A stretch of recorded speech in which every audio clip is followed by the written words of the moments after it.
இன்று வியாழக்கிழமை, குரு பகவானுக்கு உரிய கிழமை. அதே போல் குபேரர் பகவானுக்கு உரிய கிழமை. இன்னைக்கு சஷ்டி திதியும் சேர்ந்து வந்திருக்கிறது ரொம்பவே விசேஷமான நாள். இன்று மாலை 6 மணிலேருந்து 9 மணிக்குள்ளே எப்பொழுதும் போல் உங்கள் வீட்டில் சஷ்டி வழிபாட்டை செய்யுங்க. கடைசியாக ஒரு சின்ன தாமரத்தை எடுத்துக்கிட்டு அதில் ஒரு பிடி அளவுக்கு கொண்டக்கல்லையை பரப்பி அதற்கு மேலே ஒரு எலுமிச்சை பழத்தை வைங்க. அதில் அந்த எலுமிச்சை பழத்தில் உங்கள் மோதிர விரலால் ஓம்னு சந்தனத்தை தொட்டு எழுதுங்க. இதை எழுதி முடிச்சுட்டு என்னுடைய கடன் பிரச்சனை முற்றிலும் தீரணும் அப்படின்னு முழு மனதோடு வேண்டிக்கோங்க. கடன் பிரச்சனை மட்டும் இல்லாமல் வேறு எந்த பிரச்சனை தீரணும்னு நினைக்கிறீங்களோ அதை சொல்லி வழிபாடு செய்யுங்க.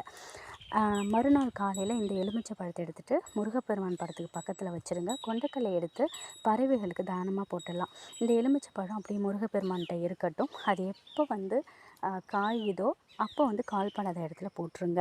இதை செய்யும் பொழுது முருகப்பெருமான், குபேரர், குரு பகவானோட அருள் பரிபூர்ணமாக கிடைக்கும். கடன் பிரச்சனை